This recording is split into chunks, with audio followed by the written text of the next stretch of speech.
Shalom, selamat pagi Bapak Ibu Saudara. Saya bersyukur ada bersama dengan Bapak Ibu Saudara di tempat ini pada pagi hari ini. Kita percaya Tuhan hadir di tengah-tengah kita.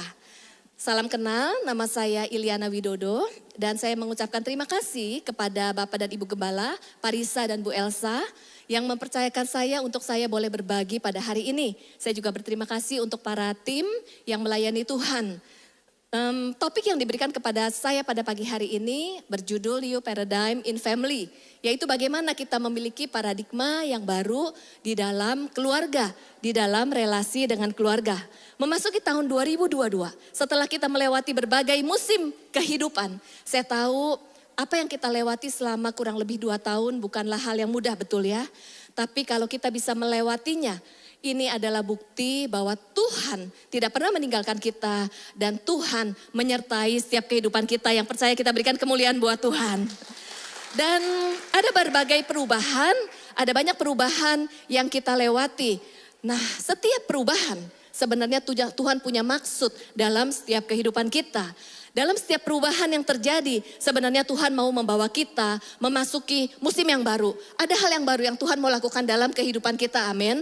Namun pada saat Tuhan mau lakukan yang baru dalam hidup kita, kita pun perlu berespon untuk kita mempersiapkan hidup kita dengan hati yang baru, pikiran yang baru, paradigma yang baru, supaya kita bisa berjalan bersama dengan Tuhan di musim yang baru, amin. Oleh sebab itu memasuki tahun 2022, di mana tahun kita memiliki paradigma yang baru. Yuk mari kita tanggalkan paradigma-paradigma yang lama, pola pikir yang lama. Supaya apa? Supaya kita selaras berjalan bersama dengan Tuhan. Secara khusus hari ini kita akan membahas bagaimana kita bisa memiliki paradigma yang baru di dalam keluarga dan juga relasi di dalam keluarga. Oke, boleh ditampilkan slide-nya? Yes. Kemudian kita mau melihat kalau tahun ini memasuki tahun paradigma yang baru, apa sih yang disebut dengan paradigma? Ada beberapa definisi, saya ambil dari Google. Apa itu paradigma? Paradigma adalah cara pandang. Jadi bagaimana cara kita melihat, bagaimana cara kita memandang.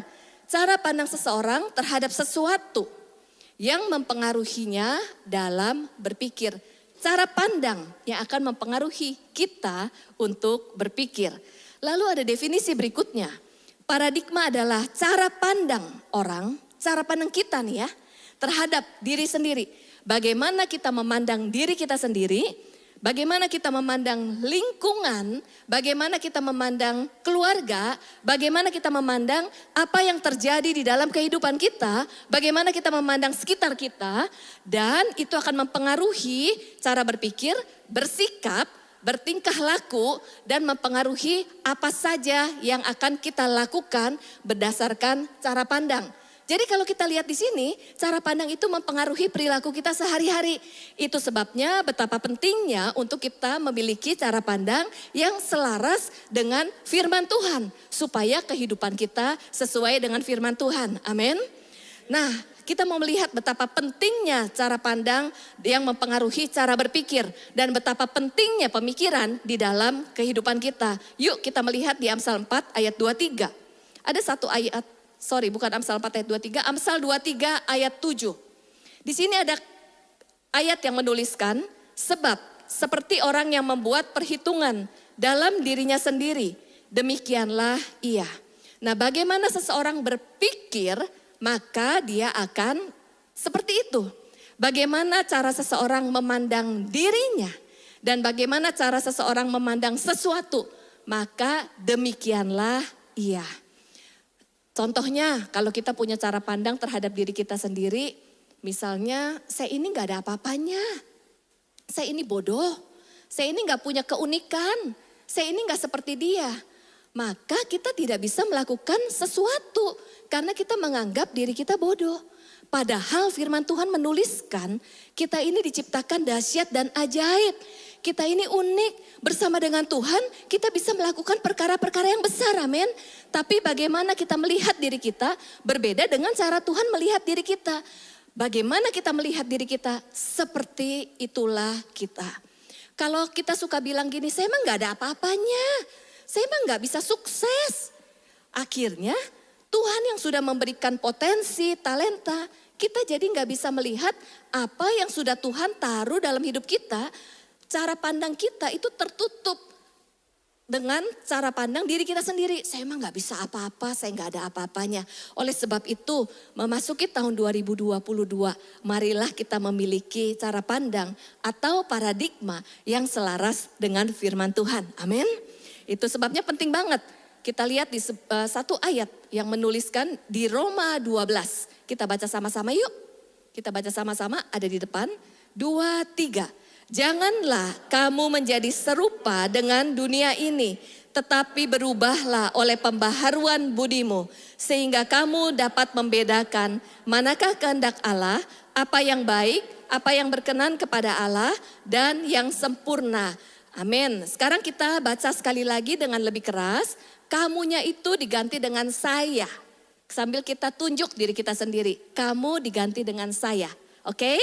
2, 3. Janganlah saya menjadi serupa dengan dunia ini, tetapi berubahlah oleh pembaharuan budi saya, sehingga saya dapat membedakan manakah kehendak Allah, apa yang baik, yang berkenan kepada Allah, dan yang sempurna. Yang percaya katakan amin. Kita berikan kemuliaan buat Tuhan. Saya mau memberikan contoh betapa pentingnya cara pandang itu mempengaruhi kehidupan kita. Ada ilustrasi seekor gajah, anak gajah. Boleh ditampilkan ya.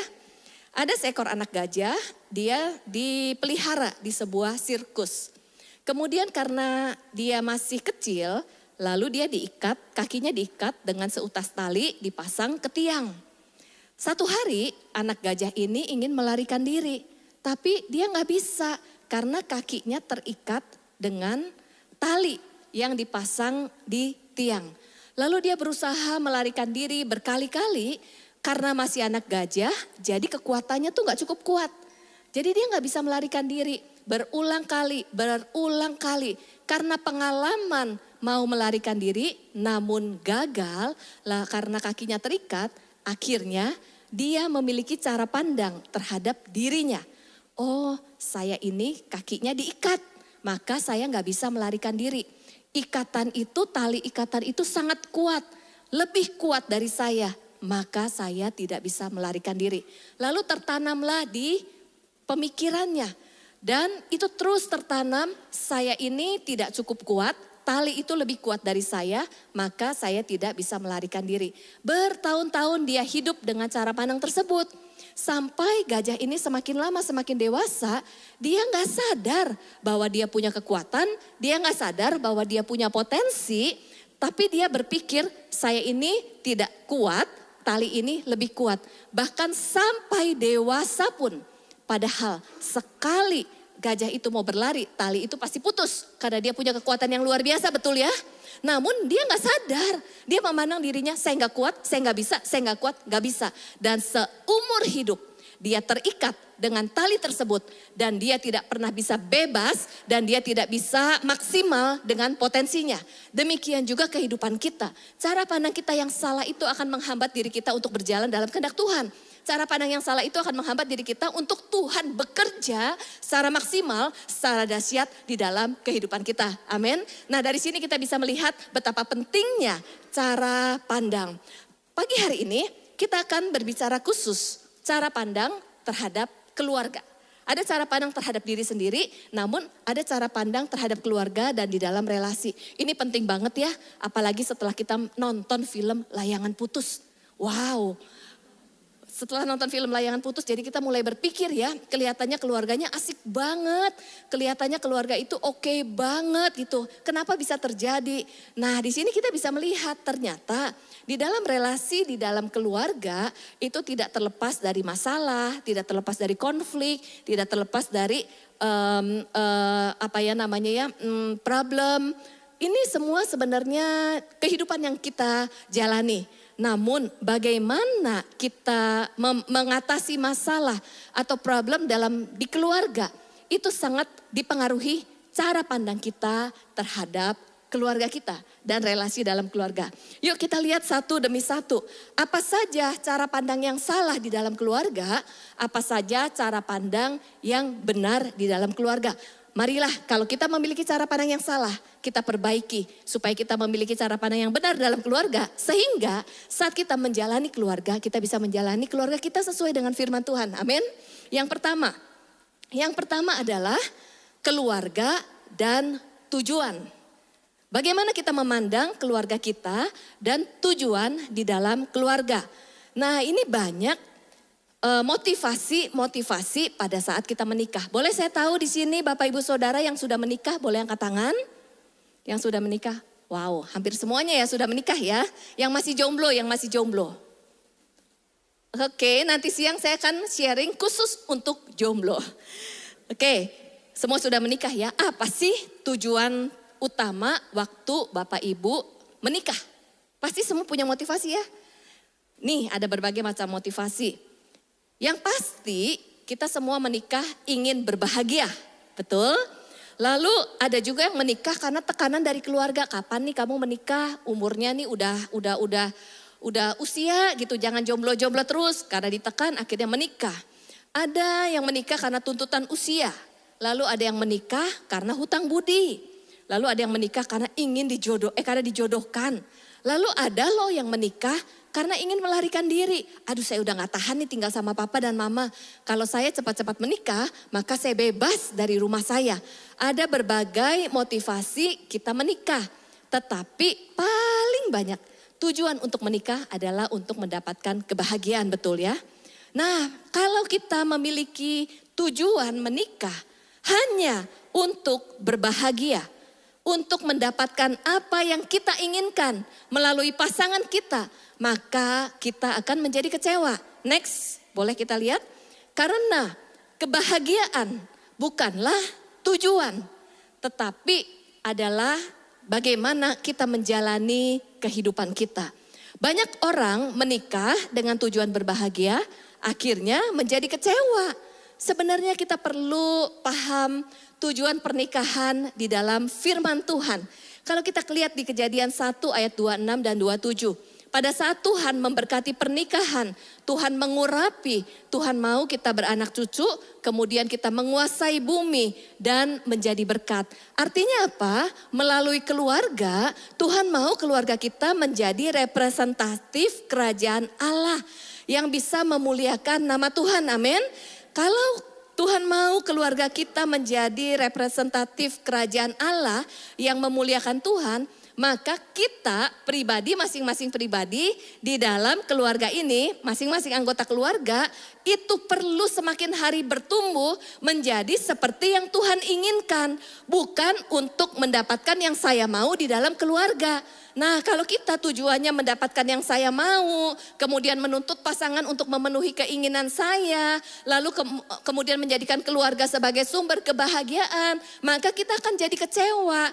Tapi Tuhan mau melalui pernikahan kita dibentuk oleh pasangan, dibentuk oleh relasi dengan pasangan, walaupun itu gak enak, walaupun itu sakit, walaupun itu membuat kita gak betah, tapi kalau kita berespon dengan tepat, maka kita akan bertumbuh menjadi seperti yang Tuhan inginkan. Kalau suami istri sama-sama bertumbuh, maka anak-anak di dalam keluarga ini juga tumbuh menjadi anak-anak ilahi. Maka keluarga kita akan menjadi alat Tuhan untuk memuliakan Tuhan dan untuk memenangkan jiwa dan mewarisi nilai-nilai ilahi yang tidak akan berhenti dari satu generasi kepada generasi berikutnya. Kita menjadi alat Tuhan yang menaklukkan bumi untuk apa? Memenangkan jiwa-jiwa yang belum mengenal Tuhan melalui keluarga kita dan generasi yang ada di bawah kita yang setuju kita berikan kemuliaan buat Tuhan. Amin. Oleh sebab itu, next gambarnya, kita perlu melihat bahwa di dalam sepanjang kehidupan pernikahan, pria dan wanita itu pasti berbeda. Antara satu dengan yang lain dan anggota keluarga pasti berbeda. Namun kita semua berusaha untuk menyesuaikan satu dengan yang lain. Nah, penyesuaian itu yang membentuk kita menjadi seperti yang Tuhan inginkan. Bukankah yang Tuhan mau kita bertumbuh memiliki karakter Kristus? Bukankah yang Tuhan mau kita bertumbuh menghasilkan buah roh, amin? Dan salah satu yang dipakai Tuhan yang paling efektif untuk membentuk kita, untuk menghasilkan buah roh adalah pasangan kita. Jadi melalui pasangan kita belajar sabar. Melalui pasangan kita belajar untuk menerima apa adanya. Melalui pasangan kita belajar untuk mengasihi. Melalui pasangan kita belajar untuk mematikan kedangian kita. Melalui pasangan kita belajar untuk mengikis hal-hal yang negatif dalam hidup kita. Lalu bisa sinergi dan kita bisa menjadi alat Tuhan. Ini yang pertama, keluarga dan tujuan. Bukan untuk kebahagiaan tetapi adalah untuk menggenapi tujuan Tuhan. Kalau kita bisa menjalankan kehidupan keluarga sesuai dengan kehendak Tuhan, maka kita akan berbahagia dan damai sejahtera. Amin.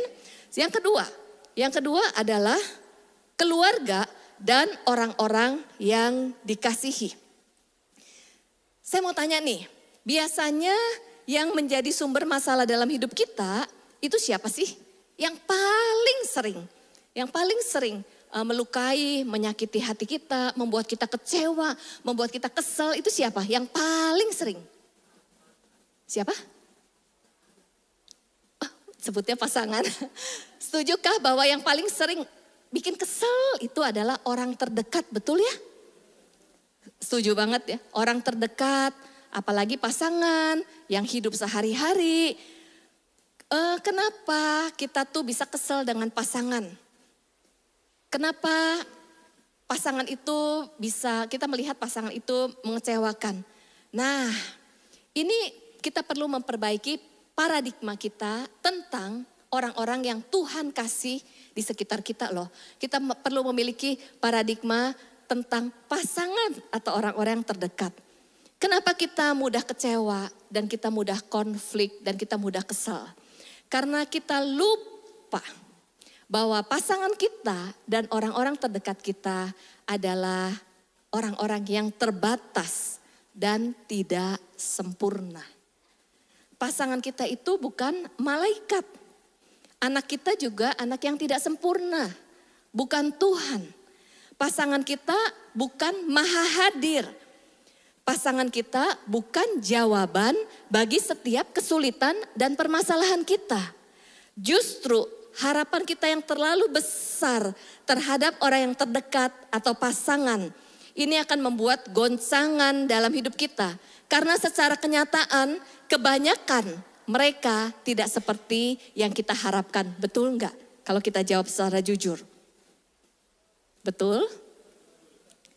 Semakin kita ingin mengubah pasangan kita, semakin konflik terjadi. Saya mau tanya, yang sudah menikah 10 tahun ke atas, semakin kita mau mengubah pasangan kita, apakah pasangan kita berubah? Enggak ya. Sepakat, tos.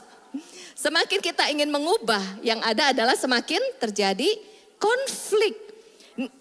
Oh, keras gitu ya. Karena Tuhan menempatkan kita bukan untuk mengubah. Kalau kita berusaha ingin mengubah pasangan kita, apa maksudnya? Kita menempatkan diri, saya benar, saya lebih benar, dia salah. Lalu kalau kita berusaha ingin mengubah, artinya kita ingin mengubah sesuai dengan keinginan kita. Padahal Tuhan sedang berperkara dalam kehidupan pasangan kita untuk menjadi seperti yang Tuhan inginkan. Waktu menjadi seperti yang Tuhan inginkan mungkin akan menggesek kita. Tapi kita gak bisa terima karena kita mau mengubah menjadi seperti yang kita inginkan. Untuk saya, seperti yang saya mau, seperti yang saya inginkan. Dan akhirnya relasi itu menjadi konflik. Kita menjadi kecewa. Kemudian juga berikutnya, pasangan kita ini bukan orang yang sempurna. Kalau bukan orang yang sempurna, bisa melakukan kesalahan enggak? Bisa. Jadi karena tidak sempurna bisa melakukan kesalahan dan lagi belajar. Dan kalau melakukan kesalahan, Tuhan sedang ajar skill apa? Skill untuk melepaskan pengampunan. Kemudian waktu kita menikah dengan pasangan, pasangan kita itu satu paket loh. Satu paket artinya apa? Ada kelebihan, ada kekurangan. Nah, kita biasanya yang mau kita terima adalah paket yang kita suka aja loh. Terus paket yang kita nggak suka kita kritik terus. Artinya kan kita mau mengubah pasangan menjadi seperti yang kita harapkan. Itu yang akan menimbulkan konflik. Marilah kita menjadi seseorang yang bisa menerima pasangan kita satu paket. Ada kelebihan, ada kekurangan.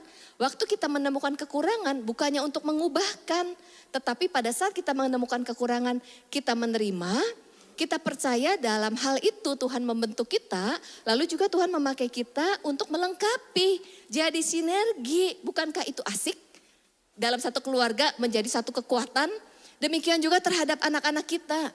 Anak-anak kita ini ada kelebihan dan ada kekurangannya. Seringkali kita kecewa waktu melihat kekurangan anak kita. Padahal itu pemberian Tuhan yang terbaik buat setiap kita. Melalui anak-anak kita, Tuhan juga memakai kehidupan kita. Nah, di sini menarik banget nih, ada satu ilustrasi. Ada seorang ibu nih, kesel terus. Kenapa kesel? Karena dia punya 3 anak. Setiap kali anaknya main di luar, dia kan udah pel nih rumahnya sampai bersih. Anaknya main di luar, lalu masuk rumah. Kakinya kotor, rumahnya kotor lagi. Terus dia marah-marah, kesel. Dia marahin anaknya. Kenapa sih bikin rumah jadi kotor? Besok main, begitu lagi berulang-ulang. Namanya anak-anak kan perlu dilatih ya. Tapi ibu ini jadi kesel dan mengeluh terus. Sampai satu hari Tuhan tuh bilang begini, kamu tuh capek ya sama anak-anak kamu? Iya, karena anak-anak saya bikin rumah kotor, dikasih pilihan. Mana yang kamu pilih? Kalau kamu mau rumah kamu bersih terus, lebih baik tidak punya anak-anak. Pilihannya mana? Akhirnya, oh iya ya, saya bersyukur deh. Terima kasih untuk anak-anak yang Tuhan berikan. Walaupun bikin rumah jadi kotor, walaupun ada banyak hal yang terjadi dalam hidup saya, tapi saya bersyukur untuk keberadaan anak-anak saya. Ini kan cara pandang yang berbeda ya. Nah, seringkali kita doakan pasangan kita tuh seperti ini. Tuhan, ubahlah pasangan saya supaya menjadi seperti yang saya inginkan. Ada kriterianya. Hal ini enggak salah, tapi akan berbeda kalau cara doa kita diubah. Tuhan, terima kasih atas cara Tuhan bekerja melalui kehidupan pasangan saya, melalui kehidupan anak-anak saya. Terima kasih untuk hak istimewa yang Tuhan berikan melalui keluarga, anak-anak, sehingga saya dapat menghabiskan hidup saya dengan mereka. Bagaimanapun keberadaan mereka, itu adalah hak istimewa. Saya bisa menjadi istri, bisa menjadi suami, bisa menjadi ibu, bisa menjadi ayah. Ataupun juga terima kasih untuk hak istimewa. Saya bisa dilahirkan, saya memiliki papa dan mama. Dengan demikian hati kita akan penuh dengan ucapan syukur. Saat dipraktekkan, doa ini akan memberikan dimensi baru dalam kehidupan kita. Kalau kita berdoa supaya Tuhan mengubahkan mereka, berarti kita berfokus pada kelemahan dan kekurangannya terus menerus. Tanpa sadar kita menyalahkan mereka dan tidak melihat kekuatan dan hal-hal positif di dalam kehidupan orang tua, pasangan, ataupun anak-anak kita. Dengan kita bersyukur atas kehadiran orang tua kita walaupun tidak sempurna. Dengan kita bersyukur atas kehadiran pasangan walaupun tidak sempurna dan ada kelemahan yang membentuk setiap kita. Kita bersyukur atas anak-anak kita, merenungkan sifat-sifat baik. Pasti ada ya sifat-sifat baiknya. Kan waktu kita menikah pasti kan kita menemukan sifat-sifat baiknya. Tetapi waktu sesudah menikah seringkali sifat baiknya itu hilang. Hilang dari pandangan kita dan pandangan kita hanya berfokus kepada kekurangan, dan kesalahan. Kalau kita bisa bersyukur dan melihat sifat baik dan kekuatan, kita akan dipenuhi rasa syukur dan membuat kita merasa itu adalah anugerah, dipercayakan hak istimewa, secara otomatis kita pun berubah, tidak marah-marah, tidak mengeluh, tidak ngomel-ngomel, lebih sukacita, lebih berbahagia, dan relasi kita menjadi lebih harmonis. Yang percaya dan rindu ini terjadi dalam hidup kita, kita berikan kemuliaan buat Tuhan. Nah, yang datang di sini suami istri, boleh lihat pasangannya, bilang saya bersyukur atas kamu loh. Amin, saya bersyukur atas kamu loh. Oke, kalau tadi yang pertama keluarga dan tujuan. Yang kedua keluarga dan orang-orang yang dikasihi. Yang ketiga adalah keluarga dan konflik. Keluarga dan konflik. Kita lihat di sini ayatnya, besi menajamkan besi, orang menajamkan sesamanya. Amsal 27 ayat 17. Tadi juga ada ayat saya bacakan, dan akhirnya hendaklah kamu seia sekata seperasaan mengasihi saudara-saudara, penyayang dan rendah hati. Dan janganlah membalas kejahatan dengan kejahatan atau caci maki dengan caci maki.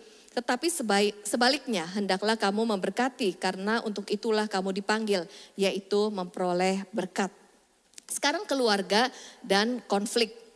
Siapa di sini yang pernah konflik di dalam keluarga? Boleh angkat tangan? Oh, saya angkat tangan tinggi-tinggi. Siapa yang pernah konflik? Nah, semuanya. Sebenarnya konflik itu boleh nggak terjadi di dalam keluarga? Siapa yang bilang boleh? Angkat tangan. Oke, siapa yang bilang tidak boleh? Oke, konflik itu adalah makanan sehari-hari. Dan konflik itu pasti akan terjadi tidak hanya dalam keluarga tetapi dalam relasi. Ini adalah kenyataan hidup. Namun cara kita memandang konflik dan bagaimana mengatasinya itu akan berbeda. Kita ini tidak pernah terlepas dari konflik di dunia pertemanan, apalagi di dunia keluarga atau di rumah tangga. Kalau konflik adalah hal yang biasa, kenapa bisa berakibat fatal? Jadi pernikahan menjadi dingin. Kemudian relasi menjadi jauh sehingga mencari yang lain seperti di layangan putus ya gitu.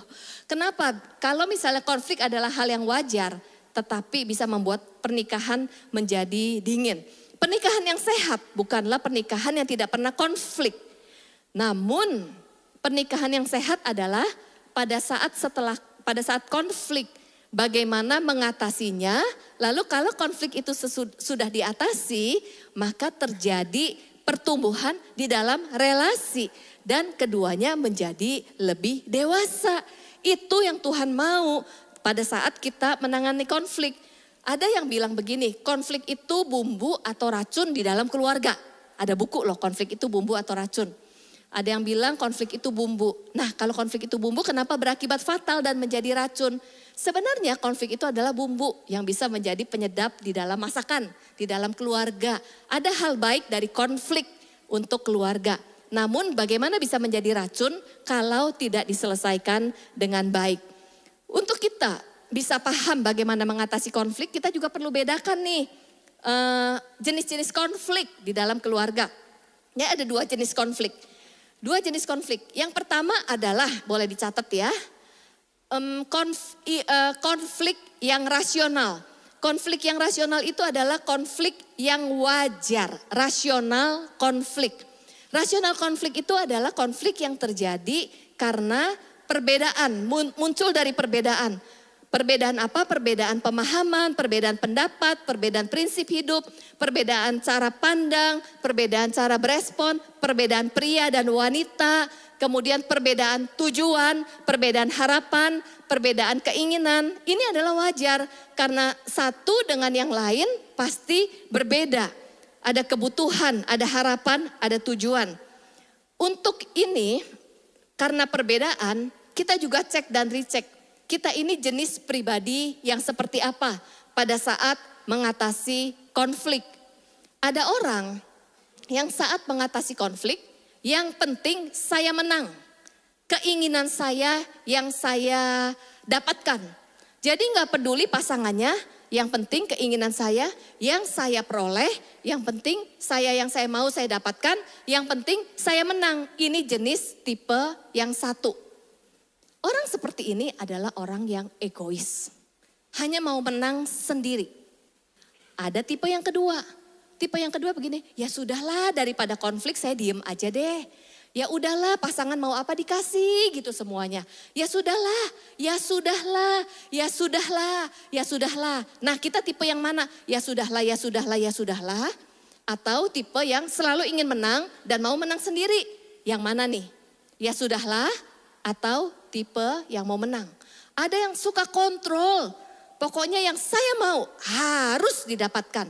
Yang di sini ya sudahlah, terserahlah, terserahlah, terserahlah. Tipe yang mana? Baik tipe yang ingin menang sendiri dan tipe yang terlalu ya sudahlah, ya sudahlah. Ini dua-duanya tidak baik. Karena yang satu di sini egois, yang satu di sini akan kehilangan identitas diri. Sebenarnya yang sehat adalah masing-masing bertumbuh dewasa, masing-masing juga bertumbuh dewasa. Dalam hidup ini ada hal-hal yang kita perlu berkorban. Tidak semua yang kita inginkan kita dapatkan untuk tipe yang sini. Tidak semua yang kita inginkan harus kita dapatkan. Ini adalah tipe seseorang yang dewasa. Ada hal-hal yang perlu kita korbankan.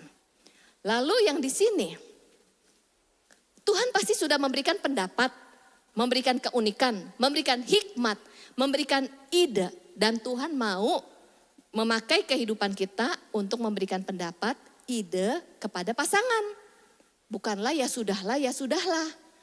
Menyampaikan jadi yang sehat adalah ada kalanya kita menyampaikan sesuatu ide atau pendapat kita, namun dengan cara yang sehat, bukan ngajak berantem.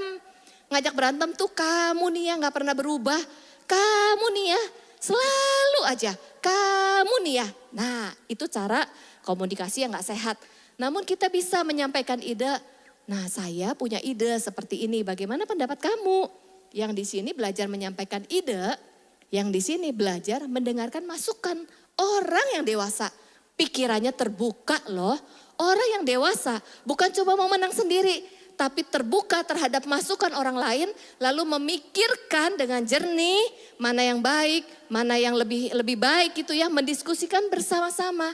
Ini yang Tuhan mau. Jadi kalau bisa ketemu di tengah dan menyesuaikan, bukan untuk mendapatkan apa yang saya mau. Kalau terus dua-duanya mendapatkan apa yang saya mau, itu menjadi konflik. Kalau yang satu terus saya harus menang, yang ini harus ya sudahlah. Ini relasi yang tidak sehat. Karena yang satu di sini akan menjadi orang yang memanipulasi, yang mengontrol. Ini juga Tuhan tidak mau. Tidak ada pertumbuhan. Yuk marilah memasuki tahun 2022. Kalau ada perbedaan itu wajar. Tapi kalau dulu diam-diaman, dua-duanya ada nih yang diam-diaman. Ada yang suka konflik. Ada yang satu mengalah terus, yang satu mengontrol. Yuk mulailah memiliki relasi yang berbeda. Belajar berkomunikasi, belajar berdiskusi, sehingga relasi bertumbuh menjadi lebih dewasa. Dan percayalah, masalah apapun yang terjadi dalam keluarga, kalau suami dan istri bisa bersinergi, masalah apapun tidak ada yang tidak mustahil. Karena di Mazmur 133 menuliskan berkat Tuhan itu akan turun kepada keluarga yang bisa hidup dengan rukun. Yang percaya katakan amin dan kita berikan kemuliaan buat Tuhan. Oke, siapa yang sepakat nih di tahun 2022 mau bisa menyelesaikan konflik secara sehat? Boleh angkat tangan? Puji Tuhan, bilang kiri kanan sama pasangannya, yuk selesaikan konflik secara sehat. Oke, yes. Yang keempat. Kalau tadi, yang ketiga adalah keluarga dan konflik. Yang keempat, keluarga dan harta benda. Nah, berapa banyak keluarga itu konflik karena masalah keuangan, karena masalah aset, karena masalah harta benda. Karena apa? Karena ada cara pandang kita yang kurang tepat terhadap kepemilikan atau dalam aset. Kita lihat di Markus 4 ayat 18 sampai 19. Di sini menuliskan, dan yang lain ialah yang ditaburkan di tengah semak duri. Itulah yang mendengar firman Tuhan itu lalu, saya garis bawahi, kekhawatiran akan dunia ini dan tipu daya kekayaan dan keinginan-keinginan akan hal yang lain masuklah menghimpit firman itu sehingga tidak berbuah. Markus 4 ayat 18 sampai 19. Hati kita, kecenderungan manusia punya keinginan, kepemilikan akan apa yang ada di dunia. Karena dunia itu selalu menawarkan tipu daya yang tidak akan pernah habis-habisnya, betul? Mobil merek terbaru, gadget merek terbaru, apa-apa merek terbaru. Sehingga kita tuh punya kecenderungan, oh saya belum punya ini, saya mau ganti lagi. Saya belum punya ini, saya kurang. Nah sebenarnya kebahagiaan, boleh next. Kebahagiaan itu bukanlah memiliki mendapatkan apa yang kita inginkan. Banyak orang berpikir saya akan bahagia kalau saya mendapatkan apa yang saya inginkan. Saya bisa beli A, saya bisa beli B, saya bisa beli C. Sehingga hidupnya terus menerus mengejar untuk memperoleh apa yang diinginkan. Masa sih hidup kita hanya diisi untuk mengejar apa yang kita inginkan sesuai dengan keinginan hati. Firman Tuhan menuliskan keinginan hati itu tidak pernah habis-habisnya. Maka orang yang mengejar keinginan hatinya tidak pernah berbahagia karena merasa kurang. Tetapi seseorang yang berbahagia adalah seseorang yang bisa bersyukur dengan apa yang dimilikinya. Saya belajar konseling, lalu saya melayani di konseling. Wah, ada berbagai macam orang. Yang miskin iri melihat yang kaya. Kapan sih saya menjadi kaya, betul? Yang kaya punya uang pun merasa kurang kaya, betul? Kemudian yang miskin mungkin melakukan hal-hal mencuri, berbohong. Siapa bilang yang kaya tidak? Yang kaya juga ada yang tetap melakukan korupsi. Inilah karena keinginan hati itu tidak pernah puas. Baik kaya atau miskin, kalau punya paradigma yang tidak tepat, cenderung menganggap Tuhan ini kurang memberkati saya, Tuhan kurang adil, dan tidak pernah merasa cukup. Saya mau kasih contoh, ada 2 orang wanita yang berbeda. Ada 1 orang wanita, dia ini punya 3 anak, lalu dia punya suami yang baik, tapi selalu mengeluh. Apa yang dikeluhkan? Rumah saya masih rumah kontrakan. Tetangga-tetangga udah beli rumah baru, udah renovasi, tapi rumah saya masih rumah kontrakan. Kemudian mobil saya belum ganti mobil yang baru. Jadi dia mengeluh, terus mengeluh. Dia kenapa mengeluh? Dia jadi stres karena dia menghitung apa yang tidak dia punya dan menghitung apa yang hilang. Di dalam hidup kita, kalau kita cenderung menghitung apa yang hilang atau yang apa kita tidak punya, kita bisa jadi stres. Oh, pasangan saya nih udah naik pangkat, kok pasangan saya belum? Menghitung apa yang kurang, mulai menuntut. Kemudian, oh yang itu rumahnya pindah lebih besar, kok saya masih kecil? Menghitung apa yang tidak dimiliki. Maka kita akan jadi stres. Ada wanita yang kedua nih, dia seorang misionaris, tinggal di satu daerah, punya 3 anak. Kemudian berapa kali dia itu sakit malaria, terus udah gitu jauh dari fasilitas, rumahnya gelap, nggak ada fasilitas, tapi anaknya menyaksikan bahwa mamanya selalu bersyukur dengan apa yang ada dan bersyukur bisa menjadi alat Tuhan di pedalaman gitu. Kita bisa melihat yang ini memiliki sesuatu, yang ini jauh dari fasilitas, tapi sikap hati yang berbeda. Yang satu menghitung apa yang hilang, yang satu hitunglah berkat Tuhan satu demi satu. Kalau kita semakin menghitung apa yang hilang, kita menciptakan stres untuk diri kita sendiri. Kalau kita semakin menghitung apa yang kita tidak punyai, kita akan menjadi pribadi yang menuntut. Kalau kita menghitung apa yang tidak kita punyai, kita akan menjadi membandingkan diri dengan orang lain. Dan tidak bisa melihat sebenarnya ada banyak berkat dan karya Tuhan yang Tuhan sudah lakukan dalam hidup kita. Tapi marilah kita mulai menghitung satu persatu berkat Tuhan. Maka kita akan melihat ada banyak berkat Tuhan yang tidak bisa diukur oleh materi. Kita hitung berkat keselamatan. Yang seharusnya kita nggak layak untuk diselamatkan. Tapi Tuhan menyelamatkan setiap kita. Kalau kita bisa sampai hari ini, itu berkat kehidupan. Berkat pemeliharaan. Berkat keluarga kita. Berkat kita hitung satu demi satu, maka hati kita penuh dengan ucapan syukur. Amin. Yang terakhir adalah keluarga dan problem atau keluarga dan masalah. Saya undang pemain musik mungkin boleh naikkan lagu pujian. Saya akan tutup keluarga dan masalah. Next, ada ayat, ada quotes. Saya bacakan ayat ya, Roma 8 ayat 28. Kita tahu sekarang bahwa Allah turut bekerja dalam segala sesuatu untuk mendatangkan kebaikan bagi mereka yang mengasihi Dia, yaitu bagi mereka yang terpanggil sesuai dengan rencana Allah. Roma 8 ayat 28. Berikutnya ada satu quotes. Kebahagiaan bukanlah di saat hidup ini absen dari masalah atau problem. Tetapi bagaimana kita bisa mengatasi masalah atau problem yang kita hadapi.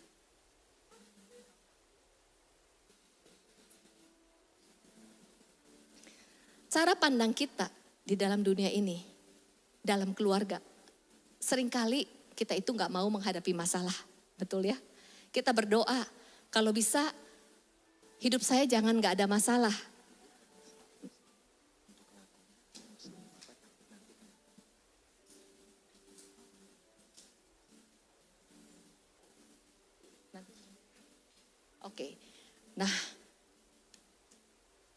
Kebahagiaan bukan berarti tidak ada masalah. Kita pasti akan menghadapi berbagai masalah. Kita tidak bisa mengontrol atau mengubah situasi sesuai dengan keinginan kita. Tapi yang bisa kita kontrol adalah reaksi atau respon terhadap situasi supaya tepat dan cocok. Segala sesuatu di dunia ada musim dan perubahan. 2 tahun yang lalu kita semua mengalami musim yang sulit dalam setiap kehidupan kita, betul ya? Kita mengalami berbagai kehilangan, kita mengalami berbagai perubahan. Bahkan kita berdoa, Tuhan kapan bisa kembali seperti yang lalu? Saya mau kasih tahu, kita tidak akan mungkin bisa kembali kepada yang lalu. Karena Tuhan kita, Tuhan adalah Tuhan yang selalu membuat hal-hal yang baru dalam hidup setiap kita. Marilah kita berfokus bukan bagaimana kita kembali ke yang lalu. Tapi kita berfokus membuka hati. Masalah apapun yang terjadi, Tuhan bisa pakai masalah untuk melakukan sesuatu yang baru buat setiap hidup kita. Untuk membukakan kreativitas yang baru. Ada satu ilustrasi, perubahan dalam hidup kita belum tentu itu baik. Ada yang kita suka, ada yang tidak kita suka, ada yang kelihatannya buruk melalui kacamata kita. Namun Tuhan itu punya keahlian dan spesifikasi untuk menggabungkan semuanya itu, untuk mendatangkan kebaikan, untuk membawa kita masuk di dalam rencananya yang indah, amin. Seperti ibaratnya kita membuat kue. Waktu kita membuat kue ini terdiri dari tepung, telur, kemudian terdiri dari garam. Yang kalau kita coba satu demi satu rasanya gak enak. Tapi waktu digabungkan, dicampur, lalu dipanggang itu menjadi kue yang enak. Berbagai pengalaman kehidupan kita, baik positif, negatif, masalah yang ada pada saat kita berjalan bersama dengan Tuhan. Tuhan menyertai setiap kita dan Tuhan akan mendatangkan kebaikan dalam hidup kita untuk membawa kita di dalam rencana yang percaya kita berikan kemuliaan buat Tuhan dan kita bangkit berdiri. Yuk saya mengajak Bapak Ibu Saudara untuk kita sama-sama berdoa dan menaikkan pujian ucapan syukur. Karena sampai hari ini kita masih ada di tempat ini.